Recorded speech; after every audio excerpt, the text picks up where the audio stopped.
खुशआमदीद और अस्सलाम वालेकुम। मेरा नाम फारूक हुसैन शाह है और आप देख रहे हैं फ्रीलांस पाकिस्तान और ये है WordPress Spartans 300 mission 2019 series, absolutely free series for 3 months. इसमें हम देखेंगे वर्डप्रेस के कोडेक्स को from scratch, theme development, plugin development, और हम कोशिश करेंगे कि हम उस स्टेज पे पहुंच जाएं कि थीम फॉरेस्ट जैसे प्लेटफॉर्म के ऊपर मेरे और आपके थीम जो हैं वो सेल होने के लिए पड़े हों और हम एक काबिल भरोसा डेवलपर बन सकें और लोग हमारे साथ रब्ता करें, रजू करें और ये कहें कि हाँ, ये जो स्पार्टन्स 300 सीरीज थी, इस ट्रेनिंग से गुजरने वाले लोग इस वक्त वर्डप्रेस के रिलायबल डेवलपर्स हैं। So without further ado let's get started. Okay Spartans, task number 34 और CSS 3 का आज पहला टास्क होगा। फ्रंट एंड डेवलपमेंट का एक हिस्सा मुकम्मल कर चुके। HTML5 में अगर आप इससे पहले वाले 6 टास्क देखेंगे तो उसमें आपको HTML5 की कंप्लीट अंडरस्टैंडिंग हो जाएगी। सिर्फ 1-2 चीज़ें हमने छोड़ी हैं जिनका ताल्लुक जो है वो जावास्क्रिप्ट के साथ है। आज से बाकायदा हम CSS 3 के अंदर दाखिल होने लगे हैं, स्टाइल की दुनिया में दाखिल होने लगे हैं।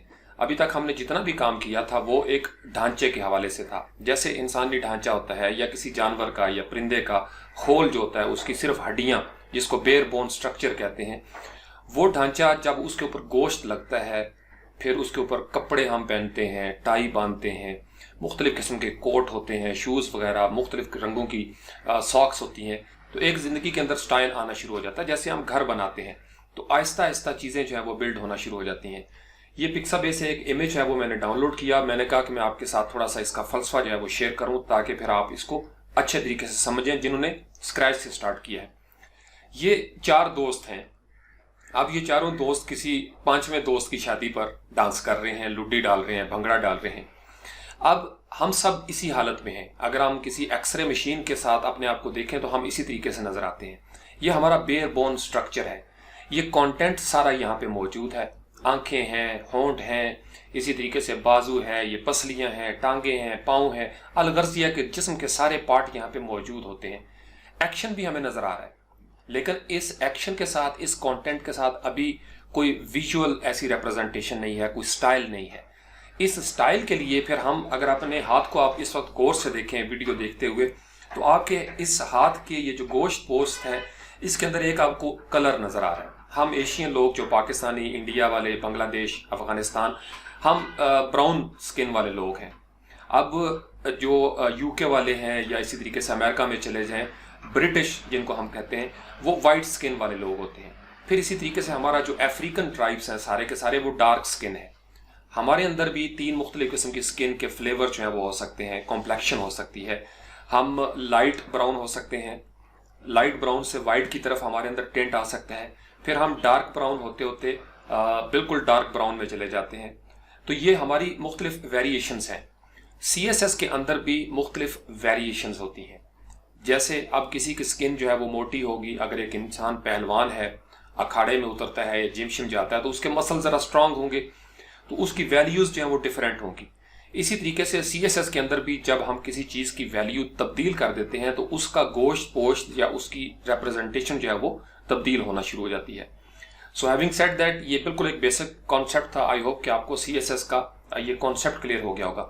वैसे हमने HTML5 के अंदर भी 3 मुख्तलिफ किस्म की CSS को देखने की कोशिश की थी। ये 3 ही अकसाम होती हैं हमारे पास। या तो हम किसी HTML के टैग के अंदर इनलाइन स्टाइल दे दें, स्टाइल के एक टैग के साथ, या हम किसी पेज के अंदर, किसी वेब पेज में उसके हेड सेक्शन के अंदर स्टाइल का टैग दे के उसके अंदर एक इंटरनल CSS हम दे देते हैं। या आपने ये भी चीज़ें देखने की कोशिश की इससे पहले वाले टास्क में, हम कोई एक्सटर्नल स्टाइल शीट भी बना लेते हैं। अब एक्सटर्नल आपकी 2 तरह की होती है। या आपकी रिलेटिव पाथ पे पड़ी हुई है। रिलेटिव से मुराद ये है कि आपके उस थीम के फोल्डर के अंदर मौजूद है सर्वर पे, जहां आपकी डायरेक्टरी है वेबसाइट की। या आपने कहीं गूगल फॉन्ट्स लिए हैं, फॉन्ट आसम लिए हैं, मटेरियल डिज़ाइन का कोई आइकन लिया, या आपने normalize.css ले ली, या इसी तरीके से reset.css हम यूज़ करते थे किसी दौर में। बहुत सारी CSS की टाइप्स हैं। वो जब हम URL एब्सोल्यूट देंगे तो वो एब्सोल्यूट कहलाएगा, चूंकि वो कहीं पे पड़ा हुआ है CDN में, कंटेंट डिलीवरी नेटवर्क में। वहां से हमने उठाया और वो लाइव जो ही हमारी साइट कोई ब्राउजर में देखेगा तो वहां से CSS कॉल होगी और वो कॉल होने के बाद तमाम स्टाइल जो भी हमने दिए होंगे अपने थीम के अंदर वो वहां पे कॉल होना शुरू हो जाएंगे। तो यूं समझ लें कि बेसिकली CSS कर क्या रहा है। CSS आपकी 3 मुख्तलिफ चीज़ों को टारगेट करता है। एक, आपकी अगर आईडी बनी हुई है तो उस आईडी को वो सिलेक्ट करेगा। अब कोई क्लास हो सकती है या कोई सिमेंटिक एलिमेंट हो सकता है। क्लास के अंदर कोई एट्रीब्यूट हो सकता है, जैसे फॉर्म के अंदर आपको पता है हमने एट्रीब्यूट्स बनाए थे, टाइटल का एट्रीब्यूट्स था, इसी तरीके से बटन के हवाले से कोई चीज़ें थी। तो CSS के ये 3-4 मुख्तलिफ काम हैं। अब CSS का जो सिंटैक्स बनता है फिर इसके साथ, हर चीज़ का सिंटैक्स होता है, हर लैंग्वेज का, PHP का, जावास्क्रिप्ट का, पाइथन का, रूबी ऑन रेल्स का, सबके सिंटैक्स होता है। सिंटैक्स का मतलब ये होता है कि वो अंदाज, जैसे अगर आप ग्रामर को याद करें स्कूल टाइम में जब आपने 12 टेंस पढ़े थे तो उसका एक फार्मूला था कि आपने प्रेजेंट इंडेफिनिट में क्या यूज करना है, प्रेजेंट परफेक्ट में आप किस तरीके से यूज करेंगे, हैज हैव के साथ, third form of the verb, वो उसका सिंटैक्स था। हर टेंस का एक सिंटैक्स, एक फार्मूला होता है। जब आप रोड पे जाते हैं, सीट बेल्ट बांधना है या मोटरसाइकिल पे हैं तो हेलमेट बांधेंगे, ये उसका सिंटैक्स है, ये उसका कानून है, उसका जाब्ता है। आपके HTML को जब हम CSS में लेके आते हैं तो CSS का भी एक खास सिंटैक्स है, उस तरतीब से हम लिखते हैं। उस सिंटैक्स के अंदर 3 चीजें होती हैं। सबसे पहले होता है जिसको हम कहते हैं CSS सेलेक्टर। सेलेक्टर हर वो चीज होगी जिसको हम टारगेट करेंगे। HTML में कोई आईडी पड़ी है, कोई क्लास हमने डिफाइन की है, कोई एट्रीब्यूट वहां पे है, या HTML5 के कुछ सिमेंटिक एलिमेंट्स हैं, जैसे आर्टिकल हो गया, सेक्शन हो जाता है, नैव हो जाता है, UL LI हो सकता है, या इसी तरीके से H1 H2 हेडिंग टैग्स हैं। तो वो जब हम कॉल करेंगे CSS में तो वो होगा CSS का सिलेक्टर, जो हम शुरू में लिखते हैं। जैसे आपने देखा div id my spartans, ये आपका सिलेक्टर होगा कि आपने हुक कर दिया, कुंडी डाल दी आपने HTML के उस टैग के अंदर। ये जो हुक का लफ्ज है इसको आप गौर से सुनते रहेंगे साथ साथ, तो PHP में जब हम पहुंचेंगे तो आपको हुक्स को समझने में आसानी होगी। आपने कुंडी डालनी है। सबसे पहले आपने HTML के जरिए कंटेंट पे कुंडी डाली, आपने एक लाइन लिखी और उसके ऊपर कुंडी ये डाल दी कि ये H1 होगा। तो वो जब ब्राउजर में नजर आएगा, ये सारी गेम व्यू के अंदर है। जैसे जो कुछ आप फोटोशॉप में लिखते हैं, डिजाइन करते हैं, उसको दरअसल आप इसलिए तैयार करते हैं कि वो प्रिंट हो जाए। तो कागज के ऊपर वो प्रिंट होती है या किसी भी मटेरियल के ऊपर आपने प्रिंट करना है। स्क्रीन के ऊपर जब हम आते हैं किसी मोबाइल के लिए, टैबलेट के लिए या डेस्कटॉप मॉनिटर वगैरह के लिए, तो चीजें प्रिंट नहीं होती, चीजें जो हैं वो हमें डिस्प्ले होती हैं, व्यू करते हैं हम उन चीजों को। तो प्रिंट का एक डिफरेंट आपका मैयर्स हो गई, उसके डिफरेंट यूनिट्स होती हैं, उसका स्टाइल डिफरेंट होता है। फिर इलेक्ट्रॉनिक जहाँ पे मीडिया आ जाता है उसके अंदर डिस्प्ले के हवाले से हम डिफरेंट यूनिट्स जो है वो यूज करते हैं, टेक्निक जो है वो डिफरेंट होती है।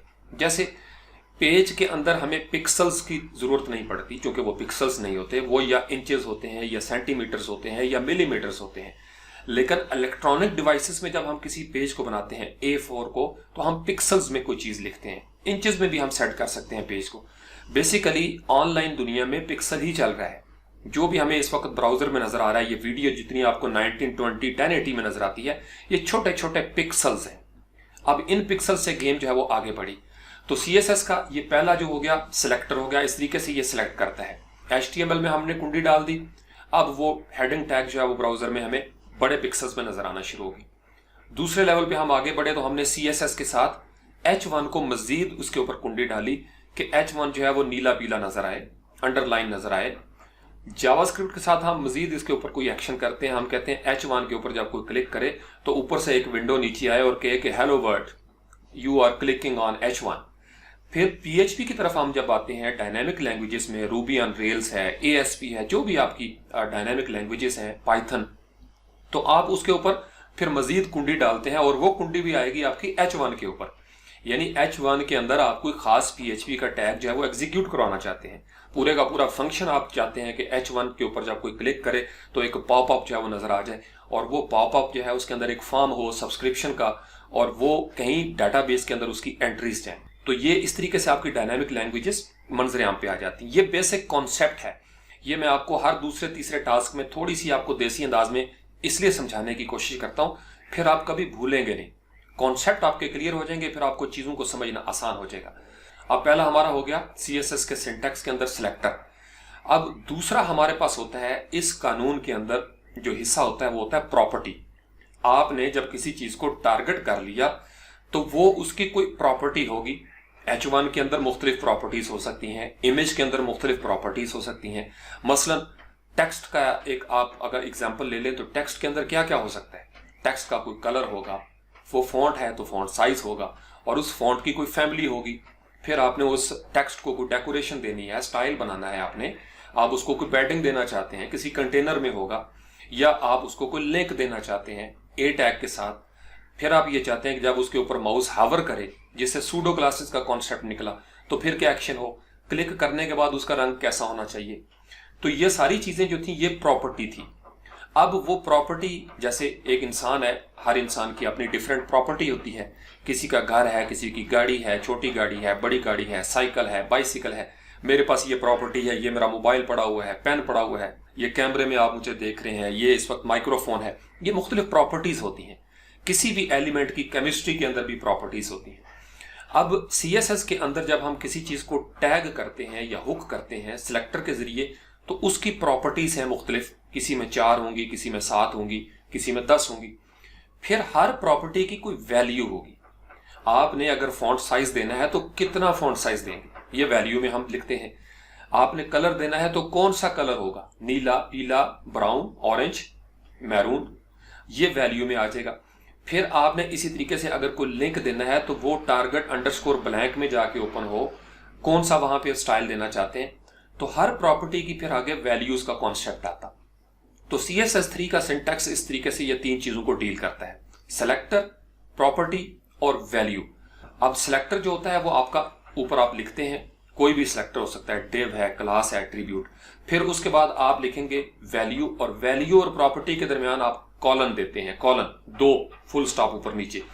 और जब आपकी वैल्यू मुकम्मल हो जाए किसी एक खास सिलेक्टर की, आप उसके बाद उस लाइन को एंड करने के लिए सेमी कॉलन देते हैं। ये सेमी कॉलन जावास्क्रिप्ट में भी यूज होगा, ये आपका PHP में भी यूज होगा, क्योंकि ये एक स्टैंडर्ड बन गया है कि इससे लाइन एंड हो गई। अगरचे पाइथन के अंदर हम इन चीजों से भी आगे निकल गए हैं थोड़ा सा। तो ये बेसिक कॉन्सेप्ट थे CSS के। अब इसी तरीके से आपने बहुत सारी CSS देखी होंगी दुनिया में, और आपने सोचा होगा कि ये क्वेश्चंस आपके जहन में पैदा होंगे कि ये क्या करता है, वो क्या करता है। मेरी कोशिश होगी मैं आपके तमाम क्वेश्चंस को भी एड्रेस करता जाऊं, जो आप लोग साथ साथ पूछते रहे हैं वो भी मैं आपको बताऊं। जो मॉडर्न ट्रेंड्स हैं CSS के अंदर 2019 और उसके बाद, वो भी मैं आपके साथ शेयर करूंगा।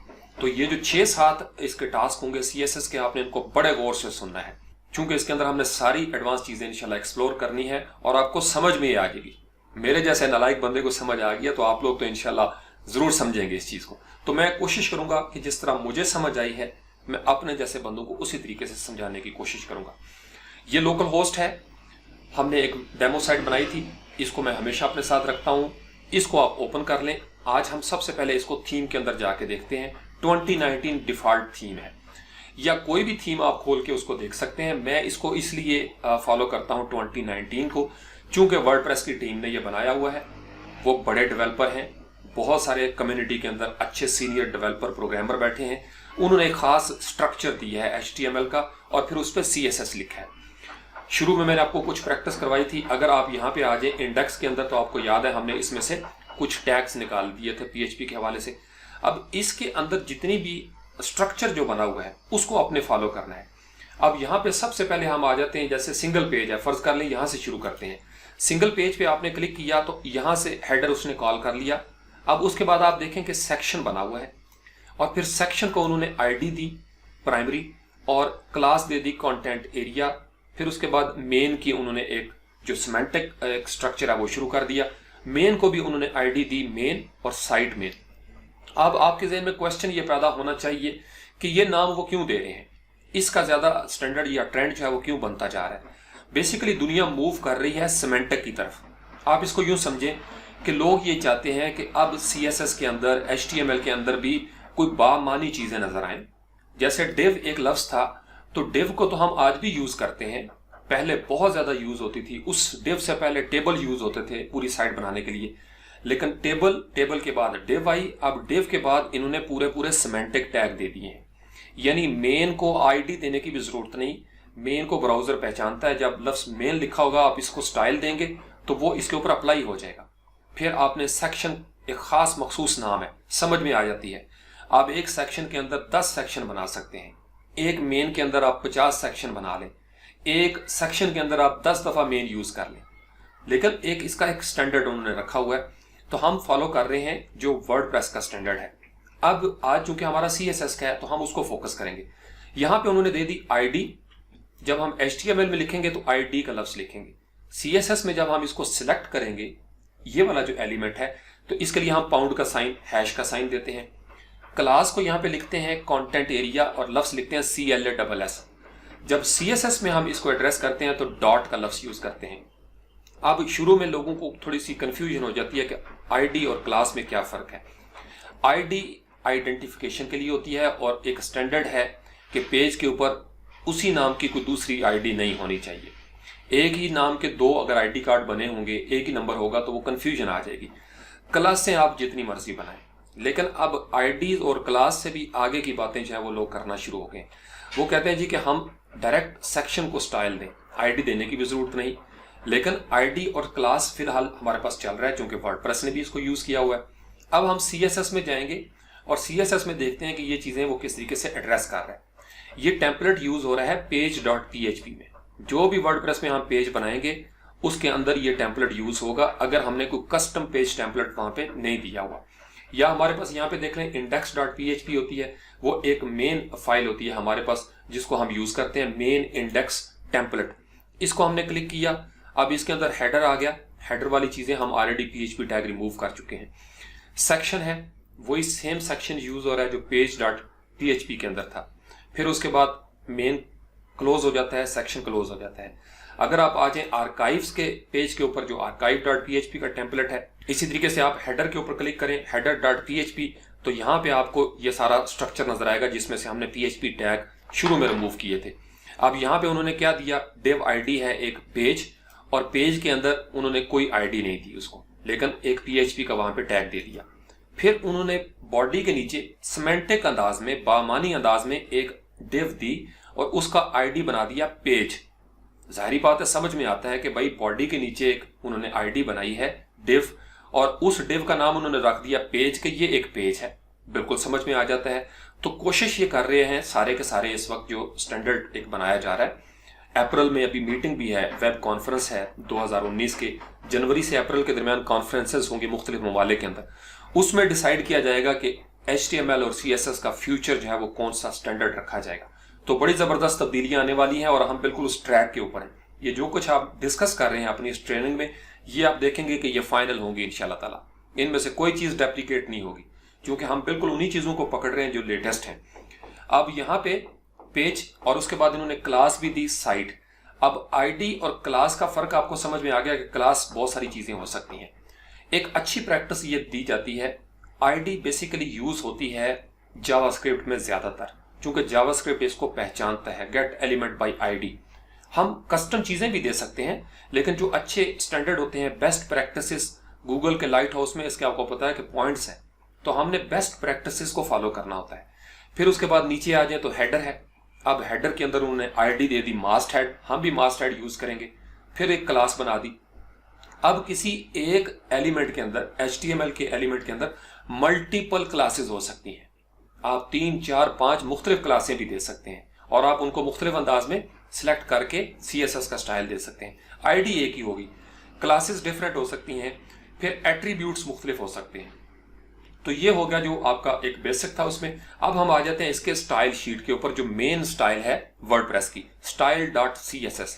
सबसे पहले यहाँ पे देखें, ये आपने यूज करना है अपने थीम बनाते हुए स्टाइल शीट के अंदर। यहां से उन्होंने at the rate of sign दे दिया एक, जिसको इंपोर्ट कहते हैं। 4 सेट जो हमने HTML में भी देखा था, और UTF-8 ये मस्ट है, ये आपका रिसेंट स्टैंडर्ड है, आपने अपने स्टाइल शीट पे ये जरूर देना है। उसके बाद आपने गूगल पेज स्पीड के टास्क में देखा था, एक बार बार चीजें कह रहे हैं कि आपके पास 10-12 स्टाइल शीट्स हैं, आप इनको एक ही जगह पे कॉल करें। चूंकि अगर आपकी 12 मुख्तलिफ जगहों से भी आ रही हैं तो फिर आपके अंदर वो थोड़ा सा HTTP का जो कॉल्स सर्वर साइड पे होती हैं वो बढ़ जाती हैं। तो उसके लिए एक बड़ा ज़बरदस्त यहाँ पे दिया, तो इसको आप पढ़ते जाएं। अभी हम इसको नहीं डिस्कस कर रहे, ये थीम बनाने के लिए चीज़ें हैं। स्टाइल शीट शुरू हुई, उन्होंने टेबल ऑफ कंटेंट्स भी दे दिए ताकि कोई भी बंदा आए उसको समझ में आ जाए कि ये जो एक्सेसिबिलिटी है, अलाइनमेंट है, क्लियरेंस है, ये किस तरीके से उन्होंने डिफाइन किए हैं। स्क्रॉल करके नीचे आ जाए तो यहाँ पे सबसे पहले उन्होंने किया फॉन्ट फेस। ये एक स्टाइल होता है फॉन्ट्स को लेके आने के लिए। फॉन्ट फैमिली उन्होंने मेंशन कर दी। CSS के अंदर जब हम फॉन्ट फैमिली यूज करते हैं, यहाँ पे एक दो चीजें आप अभी इसी स्टेज पे समझ लें। फॉन्ट फैमिली का मतलब कि पूरे डॉक्यूमेंट के अंदर कौन सी फॉन्ट फैमिली हम यूज करने लगे हैं। एक होती है जो डिफॉल्ट हम बना लेते हैं, फिर आप पर सेक्शन, पर आर्टिकल या पर पैराग्राफ की फॉन्ट फैमिली चूज कर सकते हैं।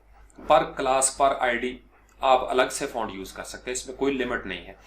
अब यहाँ पे देखें तो उन्होंने एक दे दिया non breaking space override font family है। उसका सोर्स उन्होंने बना दिया बेस 64 में। अब सोर्स यूआरएल में इस तरीके से ये आपको एक बेस 64 का कोड है। ये वायरस नहीं होता, ये चीजें जो है वो फॉन्ट को डिकोड किया जाता है और फिर उसको यूज किया जाता है। नीचे आ जाए, फिर साथ उन्होंने कमेंट्स दिए हुए हैं जो HTML के अंदर हम देते थे। CSS में कमेंट देने के लिए आप ये यूज करेंगे, इस तरीके से / आप देंगे और आप शिफ्ट प्रेस करके ये जहां पे 8 लिखा हुआ है स्टैरी, इसको आप प्रेस करेंगे। You can write any comment here. अब उसके बाद दोबारा से शिफ्ट प्रेस करके 8 के ऊपर आप क्लिक करेंगे और / इस तरीके से दे देंगे, यानी दोनों /। फॉरवर्ड और बैक स्लैश में फर्क ये है, / का मतलब ये होगा कि वो ऊपर से आगे की तरफ झुकी हुई है, और बैक स्लैश का मतलब ये है कि वो जो ऊपर वाला हिस्सा है वो पीछे की तरफ झुका हुआ है, इस तरीके से। ये एक फर्क है, इस तरीके से समझ लें। ये / है, ये बैक स्लैश है। तो ये शुरू में मुझे भी समझ नहीं आती थी, फिर मैंने गौर किया कि अच्छा ये आगे की तरफ जो झुकी है ये / है। अब यहाँ पे गौर करें तो ये / आगे की तरफ झुकी हुई है, इस तरीके से। तो इस तरीके से CSS में हम कमेंट करते हैं। अब HTML में कमेंट कैसे किया था, angular bracket, sign of exclamation, 2 दफा डैशेस डाली थी और फिर हमने एक कमेंट दिया था, फिर 2 दफा डैशेस और एंगुलर ब्रैकेट को हमने इस तरीके से बंद कर दिया था। ये हमारा था जो HTML के अंदर था।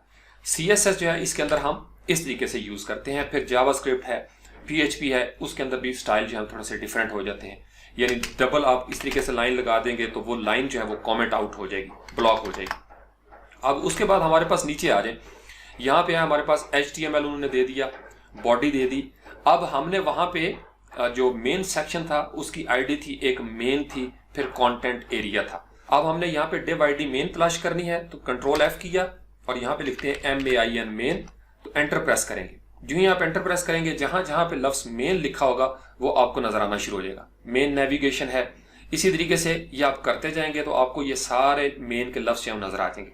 अगर आप यहाँ पे Ctrl F करके लिखें content area, CONTENT-AREA content area, तो आप ये देखेंगे कि कंटेंट एरिया जो है वो यहाँ पे डिस्प्ले होना शुरू हो जाएगा। अब उसके बाद CSS के अंदर भी थोड़ा सा मीनिंगफुल एक कॉन्सेप्ट आ गया है, इसको आपने फॉलो करना है।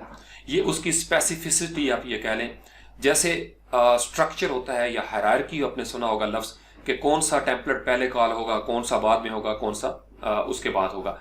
तो CSS के अंदर भी कॉल होने के लिए एक खास हायरार्की है। अगर कोई इनलाइन स्टाइल आपने दिया तो वो पहले कॉल हो जाएगा। इसी तरीके से आपको याद है जब हम कस्टम CSS वर्डप्रेस में करते हैं तो सबसे पहले वो कॉल होती है और वो ओवरराइड कर देती है बाकी तमाम स्टाइल्स को। इसी तरीके से फिर होता है आपका इंटरनल, यानी इनलाइन के बाद इंटरनल कॉल होता है। अगर इंटरनल भी नहीं तो फिर एक्सटर्नल स्टाइल शीट जो है वो कॉल होती है। अब एक्सटर्नल के अंदर भी एक बड़ा जबरदस्त इसका सीक्वेंस है। अगर आपने फर्ज कर लें ऊपर भी H1 दिया है और उसके नीचे भी H1 दिया और दोनों में स्टाइल है और डिफरेंट वैल्यू आपने दे दी। ऊपर H1 को आपने दे दिया फॉन्ट साइज 25, नीचे आपने H1 को दे दिया फॉन्ट साइज 35, तो जो नीचे वाला होगा ब्राउजर उसको कॉल करेगा। तो ब्राउजर का एक अपना अंदाज है चीजों को इंटरप्रेट करने का, समझने का। तो ये बेसिक कॉन्सेप्ट जो है वो आप समझ लें। आज आपको बिल्कुल थ्योरी की मैंने चीजें जो है वो क्लियर करनी है। उसके बाद हम यूनिट के ऊपर आ जाते हैं। आप जहां पे भी आपको नजर आ रहा है, जैसे यहाँ पे 100% लिखा हुआ है, फॉन्ट साइज है तो यहाँ पे EM लिखा हुआ है। ये कल शफीक भी एक क्वेश्चन कर रहे थे, उसमें HTML5 का जो टास्क 6 था। अब आ जाए थोड़ा सा यूनिट्स के अंदर। कुछ मैंने शुरू में इंट्रो में बताया आपको, प्रिंट की डिफरेंट यूनिट्स हैं और आपकी इलेक्ट्रॉनिक की डिफरेंट यूनिट्स होती हैं। इलेक्ट्रॉनिक के अंदर, डिवाइसेस के अंदर हमारे पास रिसेंटली अब जो यूज हो रही हैं उनके अंदर एक होता है फ्रैक्शन, FR। तो यहाँ कमेंट के अंदर हम लिखते हैं ताकि आपको ये याद रहे चीजें। सबसे पहले हम यूज कर रहे हैं FR फ्रैक्शंस आपने मैथ में पढ़ी हुई हैं। आप किसी होल नंबर का कोई पार्ट लगाते हैं, 1/2, 3/4, 10/15 या इसी तरीके से 0.1, 0.5, 0.9, तो ये आपकी फ्रैक्शंस होती हैं।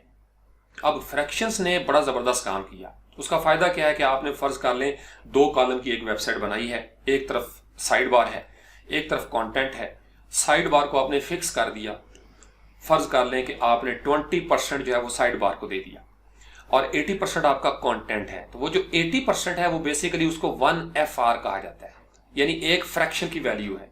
इसका मतलब यह है कि वो ज्यों आप विंडो को क्लोज करेंगे रिस्पॉन्सिव अंदाज में, वो जो आपका 20% था वो वहां पे स्टैटिक रहेगा, क्योंकि आपने उसको फिक्स कर दिया। 200 पिक्सल लेट से कि आपने दे दिया।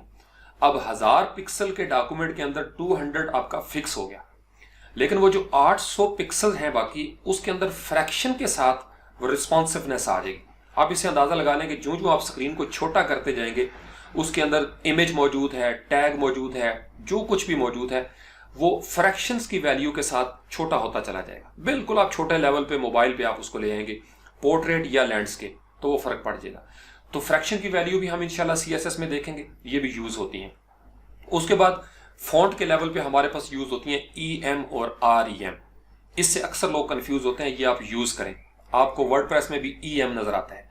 EM अगर आप टाइपोग्राफी की हिस्ट्री पढ़ें तो जो मेटेलिक फॉन्ट्स बनाए जाते थे मशीनों के अंदर, जैसे आपका टाइपिंग मशीन हुआ करती थी या गुटनबर्ग को आप ले लें, प्रिंटिंग प्रेस, तो उसके अंदर जो इसकी हाइट होती थी किसी लफ्ज की या विड्थ होती थी, उसको EM की वैल्यू के साथ देखा जाता था। तो ये उसका मेटेलिक के साथ आप उसको देख लें। अब EM और REM के अंदर एक बड़ा खूबसूरत फर्क है।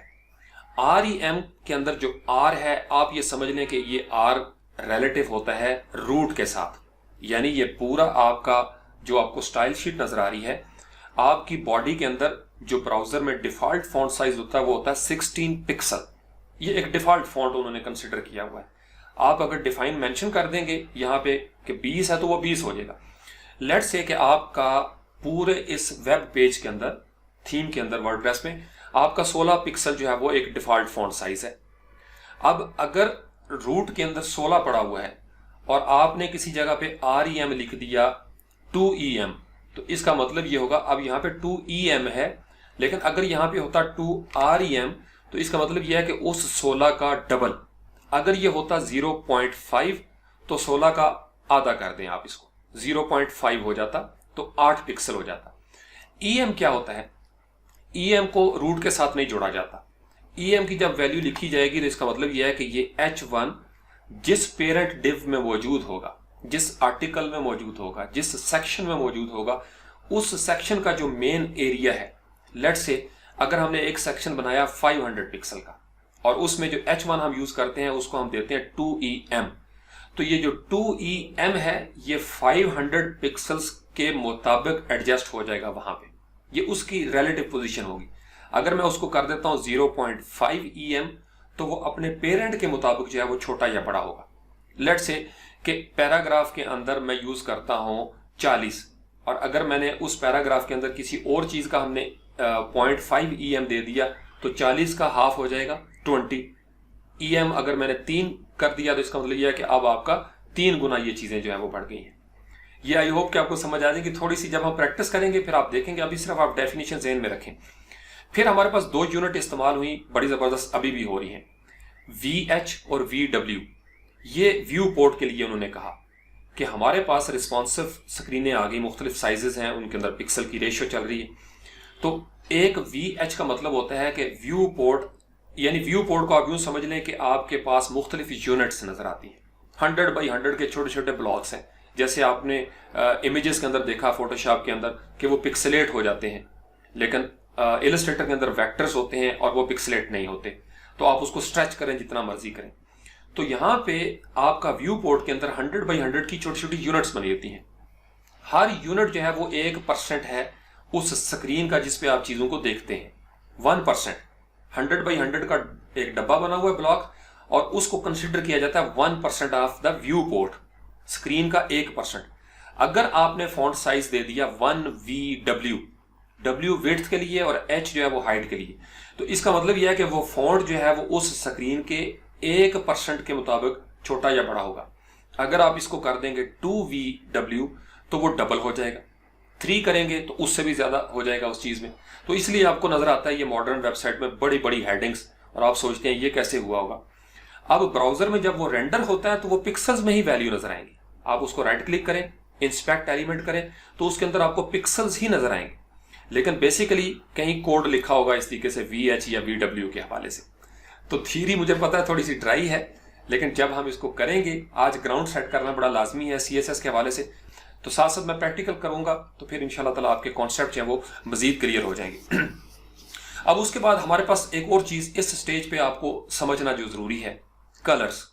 अब कलर्स के लिए हमारे पास मुख्तलिफ स्टाइल होते हैं। लेट्स से कि हम यहाँ पे एक कॉमेंट दे देते हैं CSS का अपने समझने के लिए। अब कलर आप यूज कर सकते हैं या कलर के नाम के साथ। तो W3 Schools ये कहता है कि तकरीबन 140 ऐसे कलर के नाम हैं जो ब्राउजर पहचानते हैं, पूरी एक लिस्ट मिल जाती है। आप अगर यहाँ पे सिंपल इतना लिखें 140 कलर्स फॉर HTML, तो वो नेम्स की पूरी एक लिस्ट है वो आपको नजर आ जाएगी। जैसे खाकी है, गोल्ड है, वेब कलर्स, विकीपीडिया पे आप चले जाएं, W3 Schools के अंदर आ जाएं, आपको पूरी लिस्ट मिल जाएगी।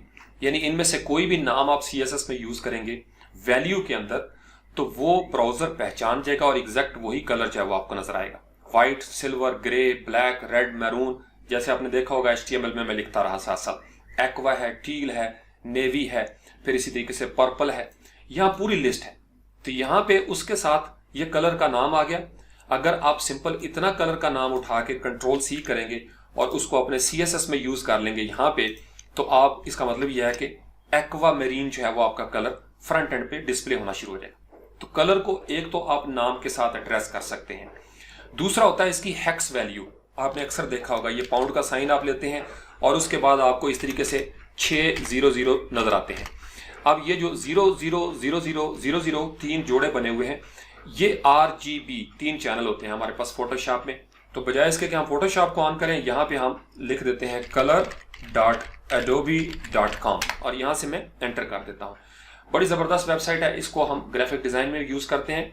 एक अच्छा वेब डिज़ाइनर भी कलर और टाइपोग्राफी को समझता है, मैं आपको बता रहा हूँ। कलर स्कीम यहाँ से लेंगे और आप इसको वेब पेज पे अप्लाई करेंगे जब हम प्रोजेक्ट करेंगे। अब color.adobe.com के अंदर आपको नाम भी एक नज़र आ गया। अब उसके बाद यहाँ पे अगर देखें तो नीचे लिखा हुआ है RGB की वैल्यू। रेड कितना है 94, ग्रीन कितना है 13 और उसके बाद ब्लू कितना है 127। यानी 94, 13 और 127 अगर आप लिख लें, यहां से हम याद कर लेते हैं। यहां CSS के अंदर हम उसको लिखने के लिए हमारे पास मुख्तलिफ स्टाइल है। या हम देंगे हेक्साडेसिमल, इसमें पहले दो जो होंगे ये रेड के लिए हैं, अगले दो जो हैं ये ग्रीन के लिए और उससे अगले दो ब्लू के लिए होंगे। या आप इसका तरीकाकार ये होता है कि आप RGB लिखेंगे, रेड, ग्रीन, ब्लू, उसके बाद आप यहाँ पे पैरेंथेसिस जो है वो दे देते हैं और इस पैरेंथेसिस के अंदर ये तीनों वैल्यूज आप लिखेंगे। इसको हम ले आते हैं खींच के यहाँ पे 94, 13 और 127। तो रेड के लिए कितना है 94 है, उसके बाद हम कॉमा देंगे, फिर 13 है और उसके बाद 37 है। लेट से हमने ये लिख दिया। अब इसको उसके बाद हम यहाँ पे दे देंगे सेमीकोलन। तो एक ये तरीकाकार होता है कि आप इसको RGB के साथ देख लें। एक और तरीका होता है HSL का, ह्यू, सैचुरेशन और लुमिनेंस इसकी वैल्यू होती है। फोटोशॉप वाले समझते हैं इन चीज़ों को, वो भी यहाँ पे नजर आ सकती है। अब यहाँ पे नजर आया हमारे पास CMYK, RGB, लैब, HSB यानी ह्यू, सैचुरेशन, ब्राइटनेस। ऑनलाइन वर्ड में हम HSL यूज करते हैं, आप इसको L के साथ भी यूज कर सकते हैं। हेक्स क्या है, ये कोड है, इसको मैं Ctrl+C करूंगा और हेक्स हमेशा पाउंड के साथ आता है, ये याद रखें। यानी इस 3 की जगह पे अगर मैं Ctrl+V कर दूं तो ये जो पहले वाली वैल्यू है ये रेड है और अगली वैल्यू ग्रीन के लिए है और लास्ट वाले दो जो होते हैं ब्लू के लिए होते हैं। तो HSL के अंदर भी हम इसी तरीके से लिखते हैं, लेकिन उसमें परसेंटेज होती है। परसेंटेज किस तरीके से होगी, जैसे यहाँ पे 282 है, 90% और फिर 50%। यहाँ पे आप सिंपल लिख लें HSL और उसके बाद आप फंक्शन के यहाँ पे 2 पैरेंथेसिस दे देंगे, एंटर करेंगे तो आपको फौरन W3 Schools के अंदर कलर HSL जो है वो नजर आ जाएगा। यहाँ से आप देख सकते हैं HSL के अंदर 0, 100% और 50%। यानी ह्यू जो है वो एंगल होता है कलर का, ये आपको पता ही है। अगर नहीं तो आप यहाँ पे एक बड़ा जबरदस्त मैंने टास्क एक किया था ट्यूटोरियल फोटोशॉप के हवाले से कलर के ऊपर, वो अगर आपने नहीं देखा उसको जरूर देखें। यहाँ पे मैं चैनल के अंदर आपको दिखा भी देता हूँ। चूंकि बड़ी मेहनत के साथ, बड़ी रिसर्च के साथ मैंने इसके ऊपर ये काम किया था और पूरी कलर की जो बेसिक अंडरस्टैंडिंग है ग्राफिक डिजाइन और वेब डिजाइन के लिए, वो आपके बड़े काम आ जाएगी। How to be creative and understand colour theory, ये जरूर आज आप देखें, इससे आपके कलर के कॉन्सेप्ट सारे क्लियर हो जाएंगे। ये जितने पिछले सालों का मेरा तजर्बा था, मैंने अपना निचोड़ जो है वो इसके अंदर दे दिया। इसको आप देख लेंगे तो आपको HSL और ये सारी चीजें जो है वो क्लियर हो जाएंगी। नहीं आती है आप कमेंट में मुझसे पूछ सकते हैं। तो उसके बाद RGB हमने इस तरीके से लिखा, 255 रेड है, 0 का मतलब होता है, फोटोशॉप में यूं समझ लें कलर की दुनिया को, एक तरफ होता है 0 का मतलब ब्लैक, एक दूसरे एंड पे होती है व्हाइट का मतलब 255, व्हाइट का मतलब तमाम कलर्स। अब इन बिटवीन जो आपके पास होता है वो होता है 128 जो ग्रे होता है। तो ज्यों चीजें 0 से आगे जाना शुरू हो जाएंगी, ग्रे की तरफ जाना शुरू हो जाएंगी, ग्रे से आगे आप निकलेंगे तो व्हाइट की तरफ जाना शुरू हो जाएंगे। यानी टेंट है, टोन है, शेड्स वगैरह आप उसके अंदर देखते हैं। जीरोस की तरफ शेड है, दरमियान में टोन है, जो हम व्हाइट की तरफ बढ़ते हैं तो चीजें जो है वो टेंट की तरफ जाना शुरू हो जाती है। ये बेसिक कॉन्सेप्ट है। तो हम वेब की दुनिया में भी दरअसल वही काम कर रहे हैं, यही रंग हमको वेब में भी नजर आते हैं। अब इसके अंदर RGB के साथ बाज का तो आपको A भी नजर आता है। A किस तरीके से हम यूज करते हैं, A होता है अल्फा चैनल, ओपेसिटी के लिए, कि आपके पास ये तीनों कलर मौजूद होंगे। HSL आपने लिख लिया, आप उसके बाद यहाँ पे आप कॉमा देते हैं और बाज का तो आपको नजर आता है RGBA। अब उसके बाद आपको 4 वैल्यूज नजर आएंगी। लास्ट वाली जो वैल्यू होती है, लेट्स से कि हम यहाँ पे लिखते हैं 0 और उसके बाद हम लिखते हैं 12 और यहाँ पे लिख देते हैं 56 फर्ज कर लें। फिर उसके बाद यहाँ पे होता है 0.5। ये जो 0.5 है ये उसकी ओपेसिटी होती है। ओवरऑल आप उसकी ट्रांसपेरेंसी बनाते हैं, ये अल्फा चैनल आप क्रिएट करते हैं। तो ये आपने कलर के कॉन्सेप्ट देखने हैं, ये आपको बार बार यूज करने पड़ेंगे। फिर अब इन्होंने नया शुरू कर दिया काम CSS3 के अंदर, लीनियर ग्रेडियंट। अगर आप सिंपल इतना लिख देंगे लीनियर ग्रेडियंट तो इसका मतलब यह है कि आप लीनियर ग्रेडियंट देने लगे हैं। आप सिंपल यहाँ पे लिख देंगे रेडियल तो वो सर्कुलर अंदाज में हो जाएगा। फिर इनके अंदर भी आ गया, आप इन कलर्स को मिक्स कर सकते हैं। बड़ा जबरदस्त स्टाइल जो है वो पूरे पैटर्न और बैकग्राउंड हम ग्रेडियंट के साथ दे सकते हैं। ऑनलाइन टूल मौजूद है जहां आप आसानी के साथ ग्रेडियंट्स बना के कॉपी पेस्ट कर सकते हैं कोड को। तो ये कलर्स के हवाले से एक दुनिया थी। फॉन्ट साइज भी आपको समझ में आ गया। फिर इसी तरीके से पैडिंग और मार्जिन के ऊपर मैं 2-3 दफा बात कर चुका हूं। पैडिंग और मार्जिन जो है बेसिकली बॉक्स मॉडल है, इसको हम डिटेल में आगे जाके डिस्कस करेंगे। पैडिंग एक खास आप समझ लें कि उस कंटेंट का जो एरिया होता है उसको खोल देता है। मार्जिन एक चीज का दूसरे चीज से मार्जिन कितना होगा। फिर इसके लिए 4 डायरेक्शन आप ज़हन में रखें, क्योंकि ये पेज जो आपको नजर आ रहा है या वीडियो, इस वीडियो की 4 डायरेक्शन है। एक आपको मेरे सर के ऊपर कोई हिस्सा नजर आ रहा है टॉप, एक मेरे राइट साइड पे है, एक मेरे लेफ्ट साइड पे है, एक बॉटम है।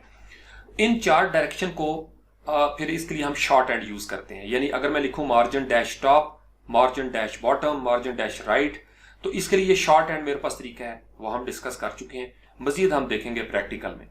तो ये बेसिक कॉन्सेप्ट सिर्फ आपको थोड़ा सा आपका ज़हन जो है वो थोड़ा खुल जाए उस हवाले से। फिर इसी तरीके से हमारे पास इमेजेस के हवाले से आया कि हमने इमेजेस जो है उनको बैकग्राउंड में यूज करना है, उनको हमने कहाँ से कॉल करना है वो हम यूज करेंगे।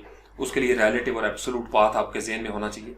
बैकग्राउंड की अटैचमेंट फिक्स्ड होनी चाहिए। आपने देखा होगा जो ही आप मूव करते हैं तो वो जो मेन्यू है वो ऊपर ही रुक जाता है और आप इस तरीके से स्क्रॉल करते जाते हैं पेज को। तो आप मेन्यू को, टॉप बार को स्टिकी बनाना चाहते हैं। आप चाहते हैं कि फुटर के अंदर कोई चीज हमेशा वहां पे रहे, फुटर को स्टिकी बनाना चाहते हैं, तो उसकी पोजीशन है रिलेटिव होगी या एब्सोल्यूट होगी, स्टिकी होगी।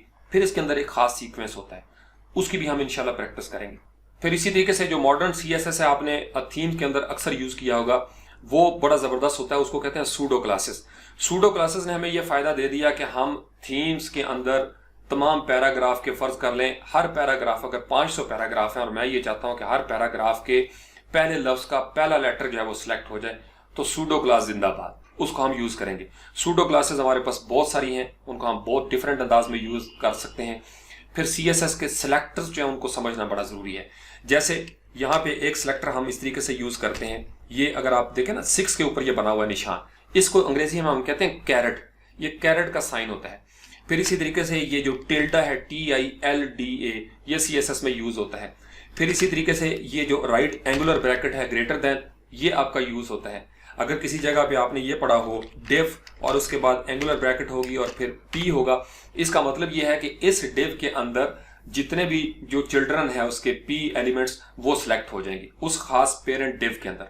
यानी ये जो पहले लिखा होगा ये पेरेंट होगा और अगर ग्रेटर देन का साइन है इसका मतलब यह है कि वो चिल्ड्रन एलिमेंट जो P है, यहाँ पे A हो सकता है, यहाँ पे Li हो सकता है, उसको ये सिलेक्ट कर लेंगे।